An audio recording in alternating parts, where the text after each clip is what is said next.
Hello guys, good day po sa lahat. Welcome ulit sa ating channel. So, for today's video guys, ituturo ko sa inyo kung paano ikabit ang BMS na Dali. Ito yung brand niya. Ayan, Dali. 100 amperes, 24 volts. Yan po. So, yung discharge current is 100 amperes. Din ang charge current is 100 amperes din po. So ito yun, madali lang ang pagkabit nito guys. So ang battery nito is LiPo4 na 50 amperes na 3.2 volts yung capacity niya. So bubuo tayo ngayon, 24 volts system po yung bubuuin natin, kaya 8 po yan. So need lang po yung series connection para aabot po ng 24 volts. So yan guys, naka-bus bar na po yan, may label po yan, positive, negative. So nilagyan ko lang po yan label para hindi malito. So yan, yan lang yung gagawin ninyo. So i-series connection lang para aabot sa 24 volts, kung 24 volts naman po yung setup ninyo.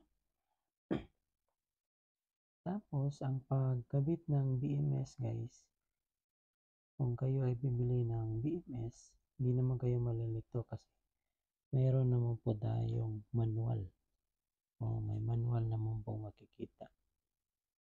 Yan o, sundin nyo lang yung manual na yan. Hindi kayo mawawala sa pag-setup ninyo. Always remember guys na itong kulay black, ito po yung ground. At saka itong lahat ng kulay red, 8 po ito.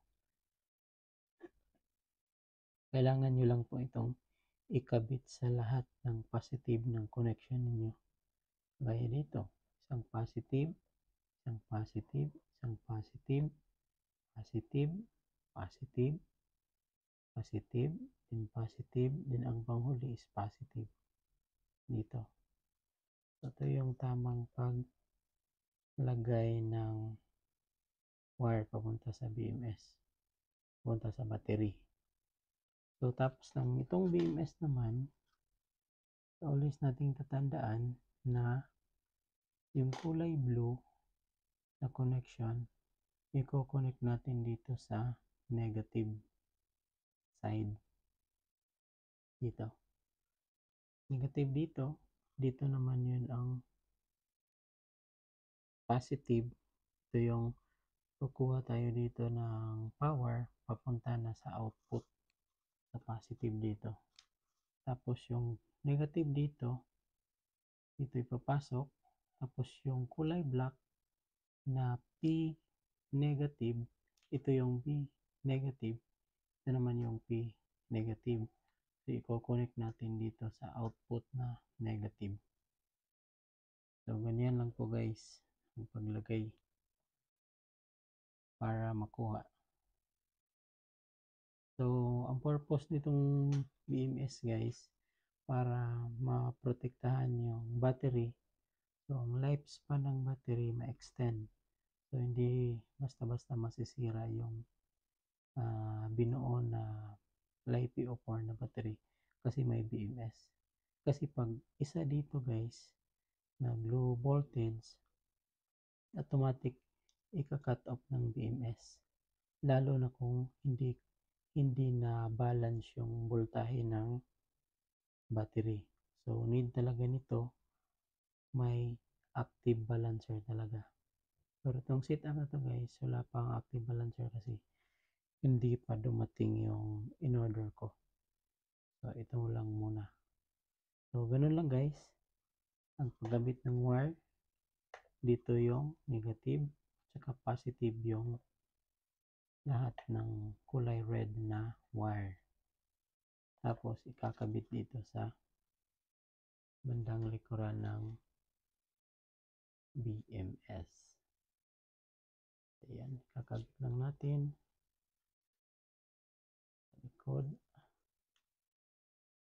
Ayan, na-connect na yan. So, ganun lang po guys, kadali ang pagkabit ng BMS para sa ating DIY na LiPo4 na battery. So, yan po guys, yung purpose.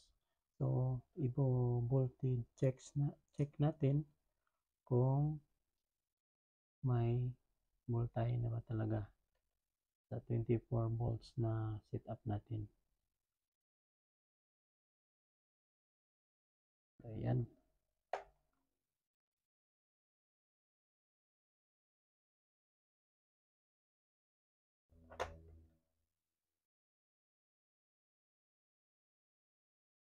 So, ayan guys. May nakukuha na tayong 26.5 volts sa ating battery. Kasi naka-series po yan.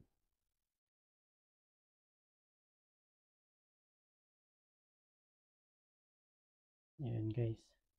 So, ganun lang po guys, kadali ang paglagay ng BMS ng DIY natin na battery. So, ang nilagyan ko nito guys is itong lumang one solar na inverter, 6 kilowatt. So, ito yung inverter ko dati na sumabog. Hindi na nagamit yung board, kasi sumabog. Kaya tinanggal ko yung loob niya. Ayan. Tapos ito yung DIY ko na lagyan ng battery para